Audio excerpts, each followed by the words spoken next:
Welcome to Work It Out with TeKay Brown Taylor. She's an HR powerhouse and certified mediator in the CSRA. Conflict is everywhere, in our homes, our day-to-day transactions, and especially in the workplace, where good HR processes and policies can fall short. Save time, save money. Don't rush to litigate, mediate. Visit brownstonemediation.com. Now here's TeKay and Neil.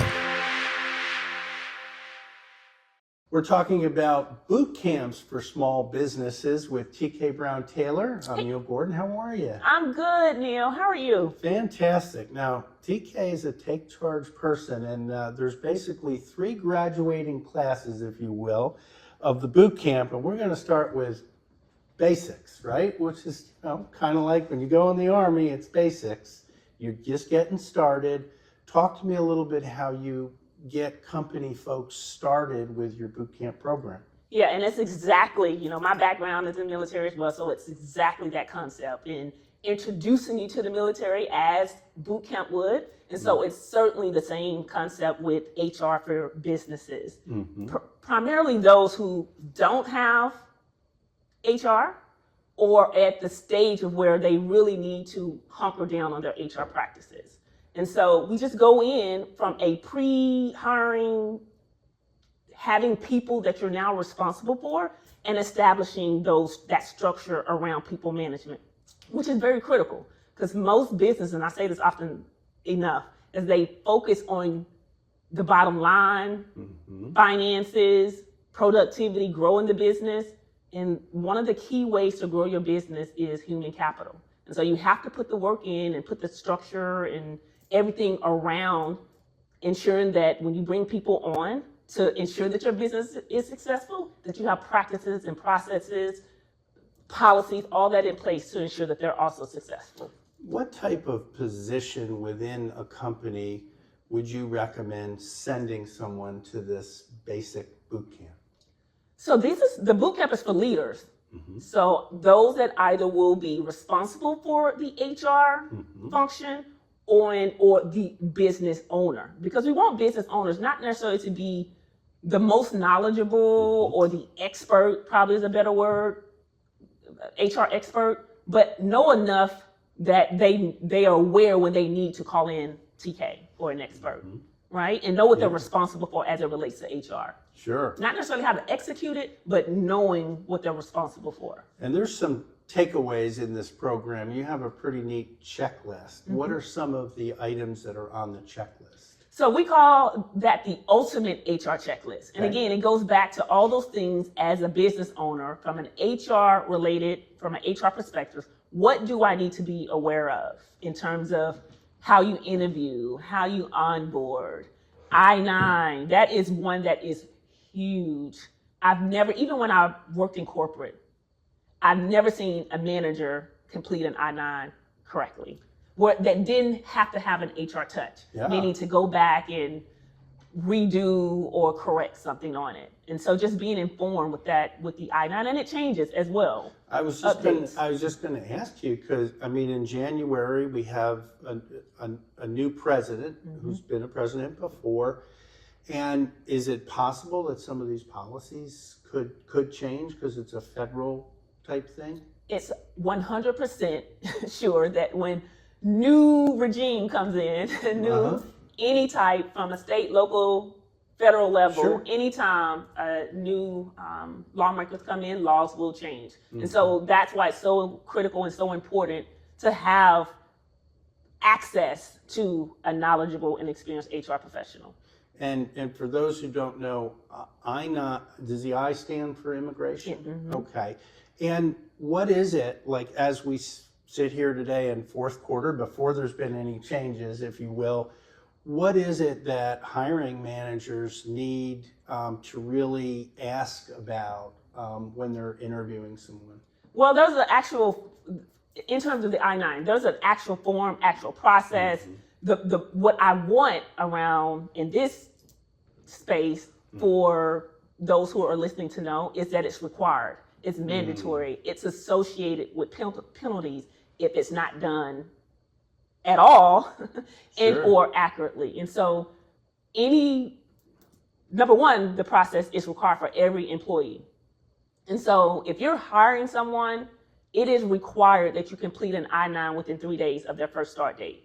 So that is important to know, because you can get lost in the sauce, right? When bringing a new person on, you have all these things to get them situated and ready to hit the ground running. And so it's important to know some of these compliance requirements from day one that you as the business owner and/or person responsible for management or managing employees are expected and required to do. What's the takeaway for a hiring manager, HR person, or business owner? They take your course and they go back into their company. What does a successful onboarding look like? Wow. One, that you do it. So having an onboarding process, and it's going to look different for every organization, every size. There's a lot of dynamics that go into what an onboarding process or program looks like. So number one, have an onboarding. I say that onboarding and successful onboarding equates to your loyalty card. That is your loyalty card. There's statistics out there that say that around retention, 82% employers will stay with your company if you have a successful onboarding program. Wow. 70% productive, meaning helping you build your business if you have a successful onboarding program. And so that alone, beyond statistics, or what we know using statistics, is that onboarding really ties to all these other parts of the employee experience. And so it's really important to have an onboarding. You would be amazed the stories I hear, and we talked about one with someone that I met through you, his experience with just onboarding, that they show up to a workplace, they don't know who they report to, they don't know when their breaks are, they don't know their start and end times. Oh, and by the way, the job's going to change in a month. And the job's going to change in a month. And that's a great point too. Statistics also say that within 45 days, if an onboarding process is not effective, turnover. So it also talks to the percentage of turnover. As a small business, often can't afford the investment that they have to bring someone on and lose them in 45 days, in a month and a half, essentially. And so onboarding is all those things. They seem minuscule, small, minor, to know when someone is coming on for their first day and know when to take a lunch break. But that employee knowing that small piece of information talks to their experience, their employee experience. I showed up the first day, I had a great day, everyone welcomed me, I felt like I knew where I was going, what I was doing, who I reported to. It's really, really important. I give you an example where I was working with a manager on an employee relations issue, and the employee had an HR concern, and they went to the individual who was facilitating what they thought, as a new hire, the onboarding process. They thought that individual was the HR person. And so now you have this employee who has sat down, or the new hire has reported to talk about all these HR behavioral issues and challenges in the organization that employee shouldn't have been privy to. But because this employee did not know who HR was or did not know who to report to, they reported to the person they had been introduced on their first day that they believed was HR. And so it's just really important that these small, minor things that we don't think about, we will if you have a process or a checklist or something similar in place, so that when people come on board, they know exactly what to expect. Well, they say you don't get a second chance to make a first impression, so it's so critical. As we head to break, there's information on how to get in touch with TeKay to learn about the next boot camp. Phase 2 is coming up. You've passed the basic boot camp. You've gone through, you've climbed the ropes and everything. You're in good shape. So what happens as your company advances? What are some things you need to know? We'll be right back and tell you. You're listening to Work It Out with TeKay Brown Taylor from Brownstone Mediation Services. Family, business, your workplace. What is conflict costing you? Visit brownstonemediation.com to see how you can find a resolution and maybe even a reconciliation of a broken relationship. That's brownstonemediation.com. Welcome back. We're on phase 2 that TeKay Brown Taylor calls Insta HR, kind of the core principles that she teaches. Who's the target audience for this particular bootcamp program? So the Insta is for those who have established working businesses. They may have been in business a while, may have someone who does some function of HR, usually payroll is the one that we see often. I have a payroll person, and business owners who have payroll often encompass all of the HR function under the umbrella of payroll, which we know that, Neil, not to be accurate, correct? Right. There's so many functions of HR that owners and organizations should be doing. And so the core is really those that have day-to-day operations that really want to scale their HR practices, do them better, find out some best practices. That's really what the core is about. And you mentioned payroll, which is dealing with important numbers and records, but you actually delve into record keeping. What are some other areas besides payroll that you share the importance of? And we hear oftentimes, in talking about record keeping, document. You will hear that all the time from an HR perspective. And that really is teaching and informing, providing some education around what it means and what are the things that we as employers should be documenting and keeping record of. And those things that, and from a compliance perspective, that should be records maintained on for a certain amount of time. And more importantly, when we talk about employee relations, which is what we excel in and really support, is the employee relations function. Whenever we're doing anything around employee relations, we need to be able to have records of. And so managers, generalizing, have opportunity to hone and improve that skill.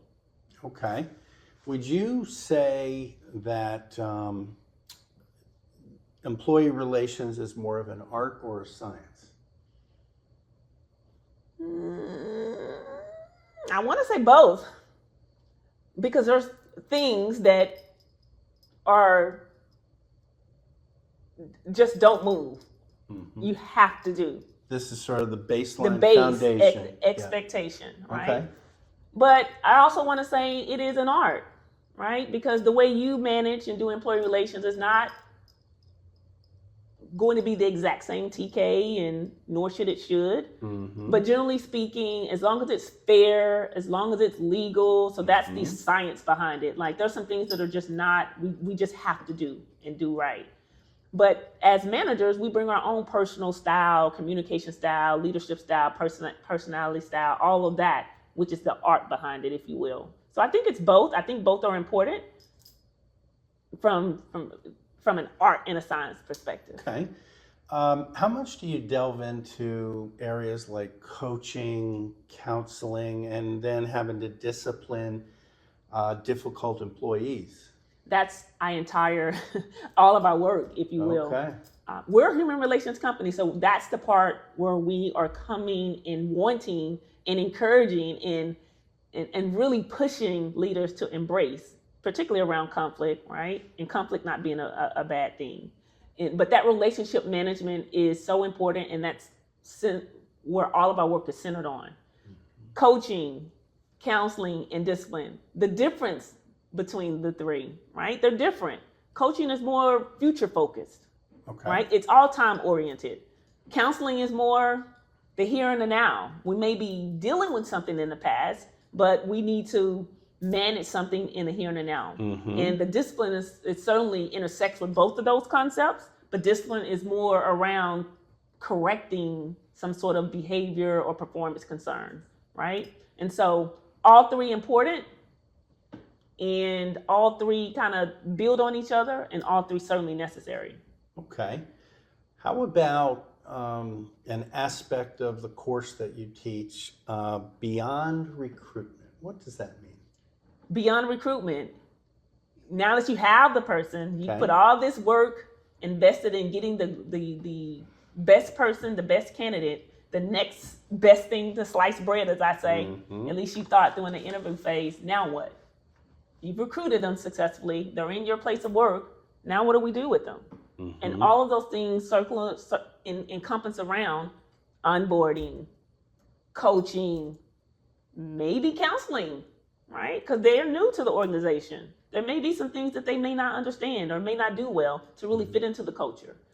And forbid, but possibly, maybe discipline at some point. How do we discipline in a way? Do you have a disciplinary process in place? We coach around progressive discipline, what that looks like and how to do that well, and what coaching looks like. How do they all play into? Oftentimes you will find managers will storm into the HR office and they want to do something and want to do it right now, but they've not record kept, they've not documented, they've not coached, they've not counseled. And all they want to do is fire. And all they want to do is fire. And so that's really what Beyond Recruitment is about, is what do we do and how do we establish really solid practices and processes around the employee experience. And a part of what you teach in this phase 2, this Insta HR core, is how to fire. Is there a certain way to do that? Absolutely. Termination. I have stories for days about terminating, or even really being the hardcore HR is that we can't terminate today. Having some really disappointed leaders because that's what we want to do, but we haven't done the work to do it in a legal way, in an ethical way, and even with empathy and compassion. Because I do believe that when you let someone go, if you don't want problems after that, one of the ways to do it is to ensure that it's done in a way that is respectful, it's professional, it has some sense of empathy to it with that individual that you've now decided is no longer fit for your company. There's a way to do it. Do you touch on important hot button issues like discrimination in this phase 2? In the phase 2, if it comes up, yes, but our impact is really what we talk and really deal with the sexual harassment and discrimination, things like that. But yes, it does, because the core is really, what are you seeing in your workplace? That is really the gist of where most of this boot camp is centered on, in the day-to-day things that are coming up around employee relations in an organization. Because that audience, that part of the course is designed specifically for the folks who are managing people today. Okay. The basic is really around, I may not have employees, it's the pre-hiring, or I may have 1 or 2. And the 3, the impact is really around professional development, learning and development. And so the core is really where we're getting in there and we're talking about everything that comes up. But we certainly do have courses that these are the topics, but of course, the conversation is based on who's in the room. Going to lead the training, exactly. The training, it makes perfect sense. If you're ready for phase 1 or phase 2 or phase 3, as you see when we come back, please reach out to TeKay Brown Taylor. We have the phone number. And when we come back, bullying, workplace violence, sexual harassment, real serious issues that seasoned HR professionals need to know about. And we'll be right back to talk about it all. You're listening to Work It Out with TeKay Brown Taylor from Brownstone Mediation Services. Family, business, your workplace. What is conflict costing you? Visit brownstonemediation.com to see how you can find a resolution and maybe even a reconciliation of a broken relationship. That's brownstonemediation.com. The final boot camp for small business course is the Advanced Impact HR. We're back with TeKay Brown Taylor. I'm Neil Gordon, and I'm just sort of wondering, what's the typical type of HR person that might be ready for the advanced course? So the typical HR person, so the advanced course for those who need additional compliance training, meaning it could be for HR to support an HR manager who doesn't have the facilitation skills or the time even. Maybe they do, but they just don't have the time, or the tools, or the resources, or the program to lead that sort of training, meaning the software or whatever they would use to do a training on discrimination or a training on unlawful discrimination, to be exact, or sexual harassment, workplace bullying, and things like that. So maybe they don't have a training to facilitate and want to outsource it or bring someone in to lead that training on their behalf. So that would be the reason for an HR person who would be interested in it. But for a business owner who doesn't have an HR person, from a compliance perspective, is one of the ways to protect, if you will, or build against a complaint of sexual harassment is to show that you've done something as an employer to educate, to inform, aware, set policy around having no tolerance or what you would do or expect in such a situation. I remember, my memory is never too good, but I'm remembering back to almost 30 years ago. Oh my. The TV station provided lunch and somebody came in and talked about what sexual harassment was, and they made us sign. And so that they were setting the table for saying, we told you, right? Is that for protecting? And that's the sense of protecting. Yes, and that's a very old school way of. Right, and it was 30 years ago. of protecting. But protecting, in a sense, is I can't do what I don't know. Meaning helping you establish what the culture of your organization is going to be. This is what we value, because offering that sort of training, you know that your organization at the time had a position on sexual harassment. And so it establishes from a cultural standpoint and an expectation standpoint is that this is what it is, this is what we accept, this is what we do not accept. And this is what you can expect if you engage in this against our policy or expectation, if you will. That's right. So that's really what it's about. Not necessarily being punitive per se, but I want you to know about this so that we don't engage in this behavior. Yeah, well, it was very educational, and it was clear that they were just trying to, hey, we don't want to have any kind of situations, so we brought in somebody to try to teach and for you to understand. We're continuing with TeKay Brown Taylor. I would imagine the bullying section of your advanced workshop is more and more prevalent these days. Absolutely, because that bullying word is thrown around so much, and almost is a personal thing for me.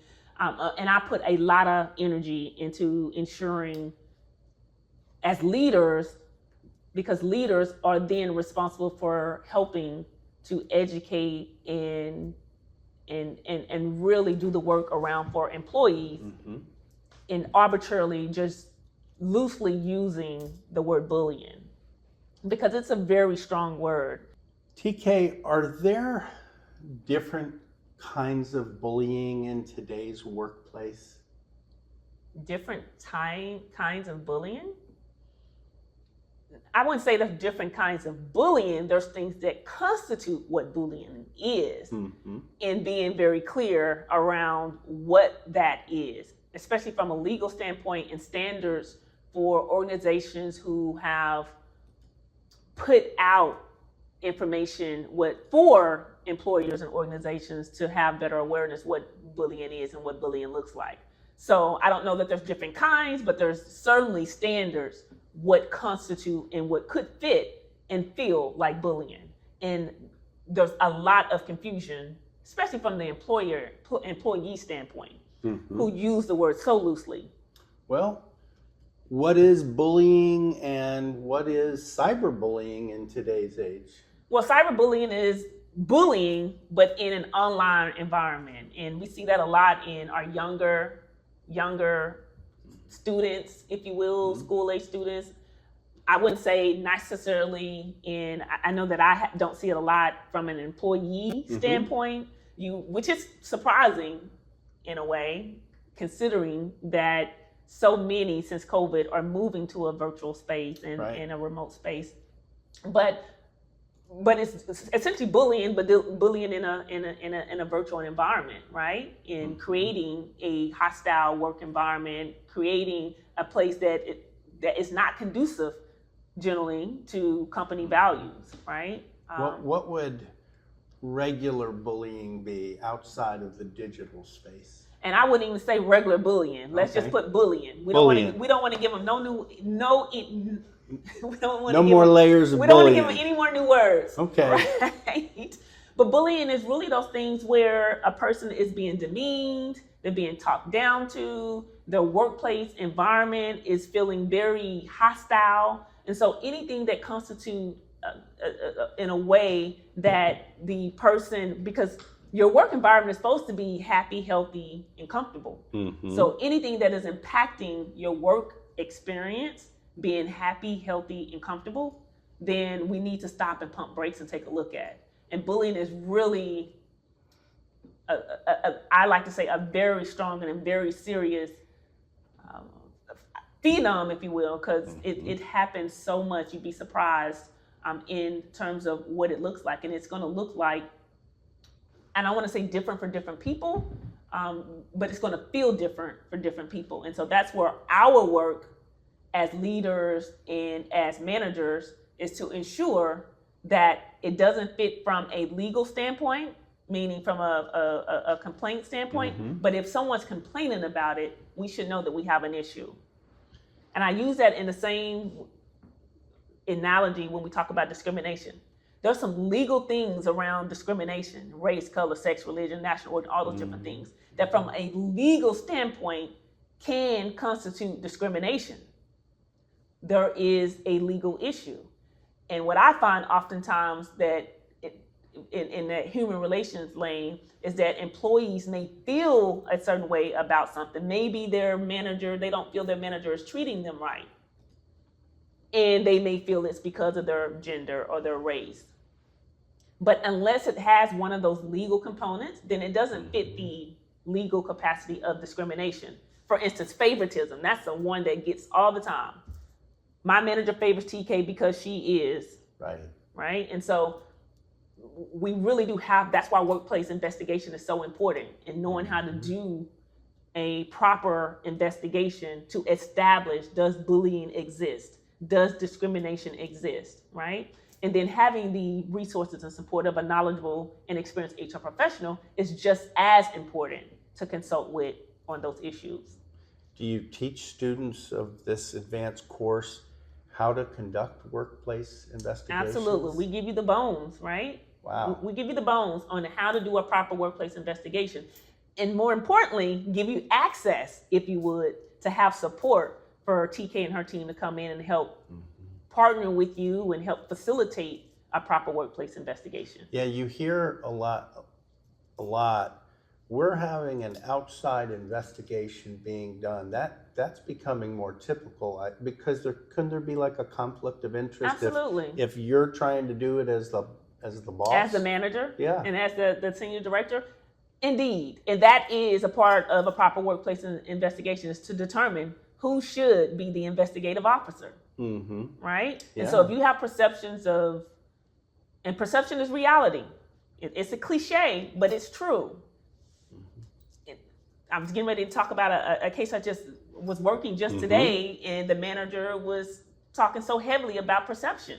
If you have a leader that's talking like, I'm, so close with the boss, the perception is that the other employees or leaders wouldn't feel as comfortable to trust that they can come in to a leader in confidence if there is a perception that a relationship will impact their complaint or their concern that they bring forth. And so absolutely, in those type of instances, it's really important to be able to have an objective review and process, if you will, in handling a proper investigation.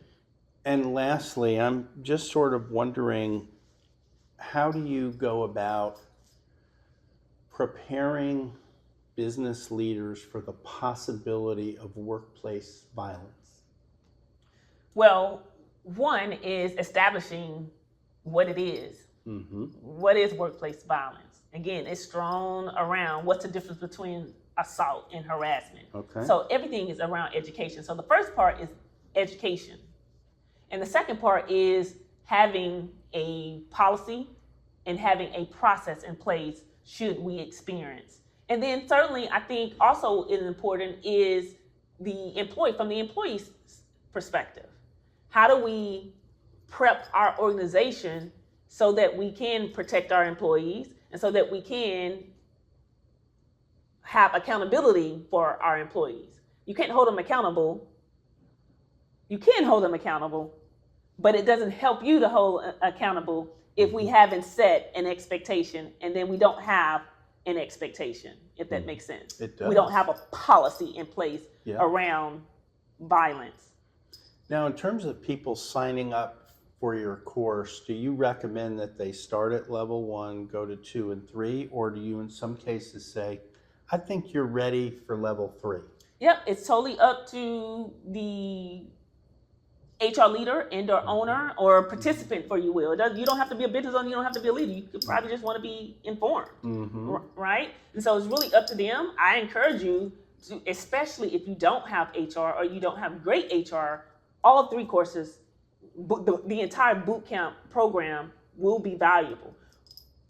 My experience, and we've built this around a team of what are the things we absolutely know for certain that will be of value from an HR perspective. Knowing and hiring around onboarding, all the way to learning and development, supplementing training as it relates to compliance. These are 3 compliance areas for the advanced course where you absolutely have to have some wherewithal with your employees. So sexual harassment, discrimination. Those are 2 legal hot things that as a company, you want to have nothing to do with.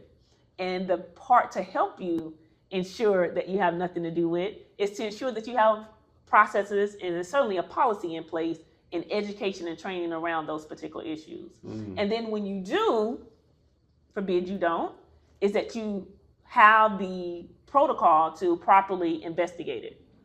All right, well, to get started, the voice guy is going to give you all of TeKay's information, and of course we'll be back with more important clips for you in the weeks to come. TeKay Brown Taylor, Bootcamp. Bootcamp. It's interesting. Thank you so much. Appreciate you. Okay. You've been listening to Work It Out with TeKay Brown Taylor from Brownstone Mediation Services. She's an HR powerhouse and certified mediator in the CSRA, specializing in conflict resolution with family, business, workplace issues, and small claims disputes. Remember, save time, save money. Don't rush to litigate, mediate. Visit brownstonemediation.com.